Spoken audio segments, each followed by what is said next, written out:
Shri Venkateswara gold తాకట్టులో ఉన్న మీ బంగారాన్ని విడిపించి కొనబడును.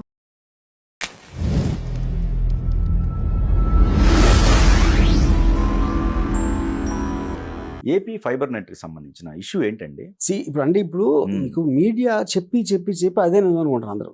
అది basically it is a straight ఒక ఏముంటుందని అగ్రిమెంట్లో వాళ్ళు ఈ సినిమా మేము ఇక్కడ వేసుకుంటే ఎంత ఇస్తాం, అది సైన్డ్ అగ్రిమెంట్. అది దాంట్లో ఒక పర్టికులర్ అమౌంట్ పే చేశారు, నాకు సరిగ్గా గుర్తులేదు అకౌంట్. పే చేసిన తర్వాత వాళ్ళు ఏదో కంప్లైంట్ ఇచ్చి ఆపిచ్చారు, ఇది బ్రాడ్కాస్ట్ ఆపిచ్చారు. ఆపిచ్చిన తర్వాత వాళ్ళు కూడా పే చేయలేదు కదా అని మేము కూడా బ్యాలెన్స్ ఏదైతే ఇవ్వాలో అది మేము అడగల, ఎందుకంటే వాళ్ళకి దే కుంట్ ట్రాన్స్మిట్ ఉంది. అప్పుడు యాక్చువల్గా మాకు అది ఇవ్వాలి, ఇంకా అగ్రిమెంట్ ప్రకారం ఇంకా మీకు రావాల్సిందే, నాకు రావాల్సింది ఉంది.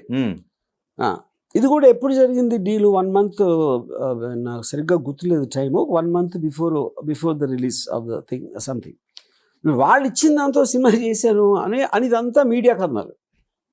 ఇప్పుడు నేను మీడియాలో చెప్తున్నాను కదా, కెమెరా ముందు చెప్తున్నాను కదా, నేను అప్పుడు అబద్ధం చెప్పలేను కదా.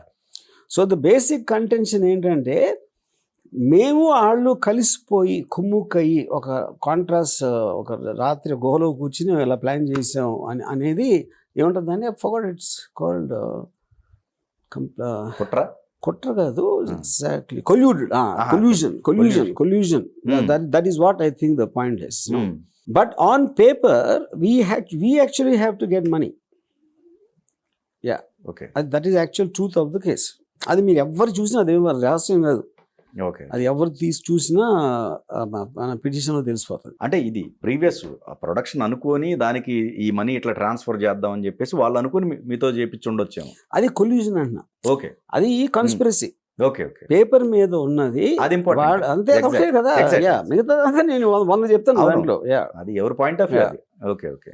కానీ అనుకున్న దానికన్నా ఎక్కువ బడ్జెట్ అక్కడ రాయటం జరిగిందండి, లేకపోతే అమౌంట్ సంబంధించి అనుకున్నాను కాదు.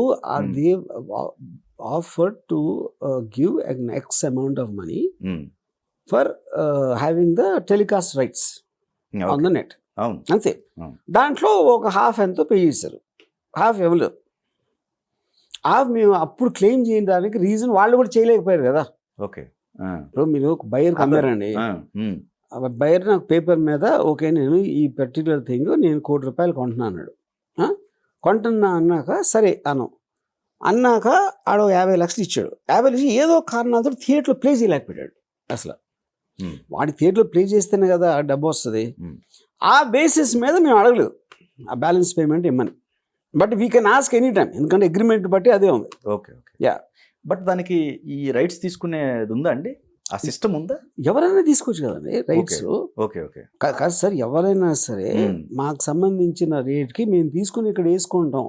ఒక బయర్ చేస్తాడు, శాటిలైట్ వాళ్ళు చేస్తారు, ఓటీటీ వాళ్ళు చేస్తారు, ఎవరైనా చేస్తారు. అది యా. బట్ అది గవర్నమెంట్ ఆర్గనైజేషన్ కదా. అది గవర్నమెంట్ ఆర్గనైజేషన్ కదా మమ్మల్ని అడిగింది. Okay okay. గవర్నమెంట్ ఆర్గనైజేషన్ మమ్మల్ని అడిగింది. దాన్ని బట్టే మేము అగ్రిమెంట్ చేసి వాళ్ళ సంతకాలు ఉన్నాయి, మా సంతకాలు ఉన్నాయి కదా. అది ప్రాపర్ గా ఉన్నాయి, no doubt, everything of course correct.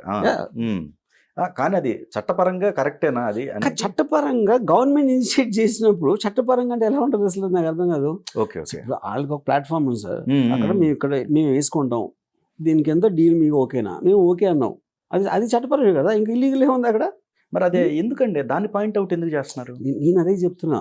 ఇప్పుడు మనకి ఏమైందంటే చేసింది ఏమీ లేకపోయినా ఎంత ఉన్నా మీడియా అంత చూపెట్టి వాళ్ళే నమ్మేస్తారు, వాళ్ళు చెప్పిన అబద్ధాన్ని వాళ్ళే నమ్మేస్తారు ఫైనల్గా.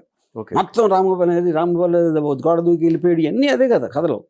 అయిపోయిన తర్వాత ఏమీ లేదంటే మరి ఎంత ఎలా చెప్తారండి? అది మీరే చెప్పింది, నేను కాదు.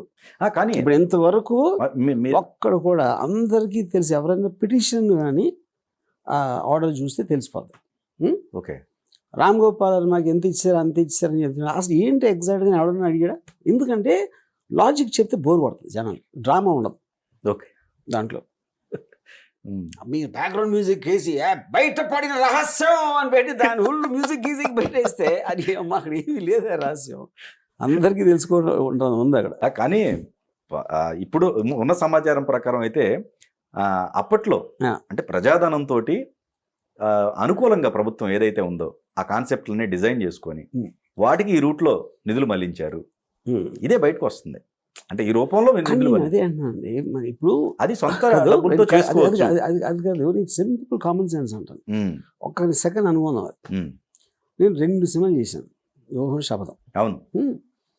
ఇప్పుడు దీంట్లోంచి దాని మూలాన ఇచ్చారు అంటే నెల ముందు నాకు తెలిసి ఎంతో 1 కోటి ఎంతో సంథింగ్, ఐ థింక్ 1 crore ఆర్డ్ అని అనుకుంటున్నాను. 1 crore ఆర్డ్తో అయిపోయినాయి 2 సినిమాలు. అది ఏం లాజిక్ అసలు అది?